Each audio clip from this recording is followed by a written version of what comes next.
ፓስተር ቤኒን ወደዚህ ሀገር ለማምጣት ሽር ጉድ ያላችሁ ይሄ ቪዲዮ ተመልከቱ።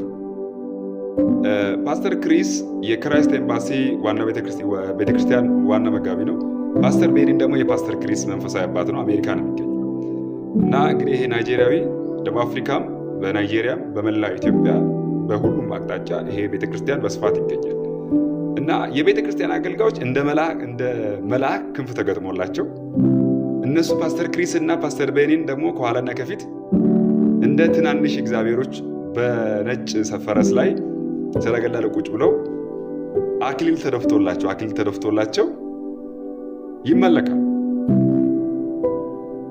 እና እኛ እኮ አገልግሎት የተሰጠን የአገልግሎት ታይትል ፓስተር ወንጌላዊ የሚል ነገር ታይትሎች የተሰጡን እኮ ሰዎችን ከድቅድቅ ጨለማ ወደሚያስደንቅ ብርሃን እንድናመጣና ከእግዚአብሔር ጋር እንድናስታርቅ እንጂ ክርስቶስ በእኛ ሴሌብሬት እንዲደረግ እግዚአብሔር በእኛ ሴሌብሬት እንዲደረግ እንጂ እኛ ሴሌብሬት እንድንደረግ አይደለም። አምልኮና ስግደት የሚፈልግ የእግዚአብሔርን ልጅ የኢየሱስ ክርስቶስን ክብር የሸፈነ የምድራችን ሰው የሚሸት ምድር የሚሸት ሴሌብሪቲ በኢየሱስ ክርስቶስ ደም ከምድራችን ላይ ተጠረገ ይሁን። ይህን መንፈስ አይደለም ወደ ሀገራችን ማምጣት የምትፈልጉት? እኛ ወይ ወንድሞችና እህቶች መሆናችን ይከፋናል። የሁሉም አገልጋይ ይሁን የሁሉ መሪ መሆን የሚፈልግ የሁሉ ከፊት ሆኜ ሌሎችን መራለሁ ካልክ የሁሉ አገልጋይ ነው የምትሆነው። ድካሙን በጨለማ ውስጥ የሚመላለስበትን የህይወቱን ድካም እንድታግዘው ነው፣ እንድታሳርፈው ነው። ከእግዚአብሔር የተቀበልከውን ፍቅር እንድታካፍለው ነው። ምህረትን፣ ቸርነት እንድታካፍለው ነው።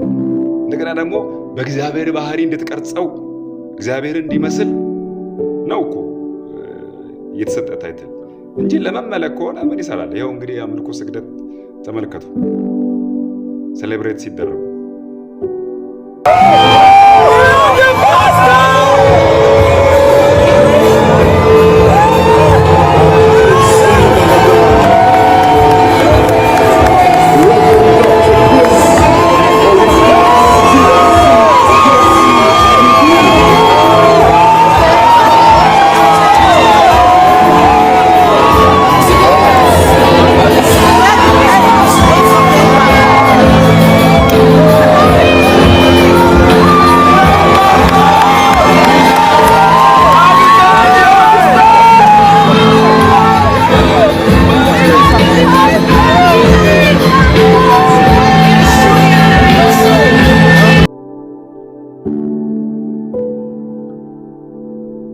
በሰረገላ እየጋለቡ ነበር የመጡት። ሰዎቹ እንደ መላእክት ለብሰዋል።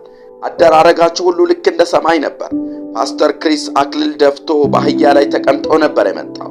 ይህ የሚያሳየው በሚቀጥለው ጊዜያት ላይ ሆሳዕና ሆሳዕና በአርያም እያሉ የዘንባባን ቅጠል በመሬት እያነጠፉ እንደሚሰግዱለት ግልጽ ነው። በአፍሪካ ቤተክርስቲያን ውስጥ ምን እየሆነ ነው ያለው? ሰላም ጤና ይስጥልኝ ውድ የመልእክተኛ ሚዲያ ቤተሰቦች፣ የጌታ ጸጋና ሰላም በያላችሁበት ለእናንተ ይሁን። ይህንን ቻናል ሰብስክራይብ፣ ላይክ እንደዚሁም ለሌሎች እንዲደርስ ሼር በማድረግ ቤተሰብ ይሁኑ። ሁሉም የልደታቸው ታዳሚዎች እጅግ ብዙ አድናቆትን ያቀርቡ ነበር።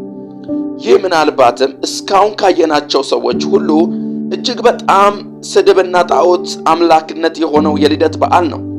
ፓስተር ክሪስ በአስተምሮቶቹ ሁሉ የእግዚአብሔር ቃል በማንሻፈፍ ለራስ ስግደትን የሚፈልግ ሰው ነው። በልደቱም ላይ የወርቅ ካባ አድርጎ በራሱ ላይ አክሊል ደፍቶ በወርቅ ጎዳናዎች ላይ ና ተራመድ እያሉ ያውጁ ነበር። እግዚአብሔር ክብሩን ለማንም አይሰጥም።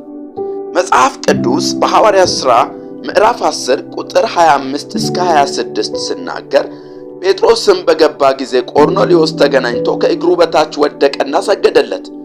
ጴጥሮስ ግን ተነሳ፣ እኔ ራሴ ደግሞ ሰው ነኝ ብሎ አስነሳው ይላል። እነዚህ ሰዎች ወዳጆች ሆይ ስግደትን ለራሳቸው የሚሹ ቢመለኩ ደስ የሚላቸው ሰዎች ናቸው።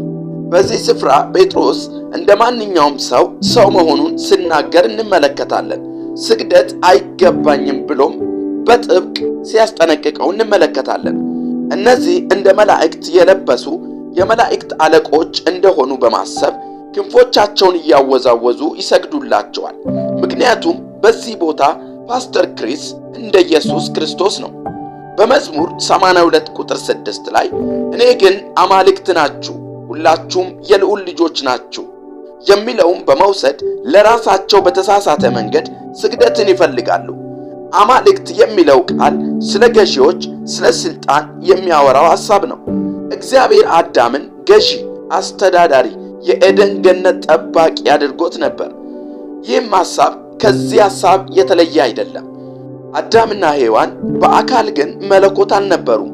ምክንያቱም ከተከለከለው ፍሬ በልተው ወዲያው በቅጽበት እንደሞቱ እንመለከታለን። ውድ ወዳጆቼ በነ ፓስተር ክሪስ አገልግሎት ውስጥ ራሳቸውን እንደ መለኮት አድርጎ በማቅረብ በአስተምሮቱም ሁሉም እንዲሰግድላቸውና እንዲገዛላቸው በማድረግ በዚህ ዘመን እየሰሩ ነው ያሉት። ውድ የመልእክተኛ ሚዲያ ቤተሰቦች ለዚህ ቻናል አዲስ ከሆናችሁ ሰብስክራይብ፣ ላይክ፣ ለሌሎችም እንዲደርስ ሼር በማድረግ ቤተሰብ ይሁኑ።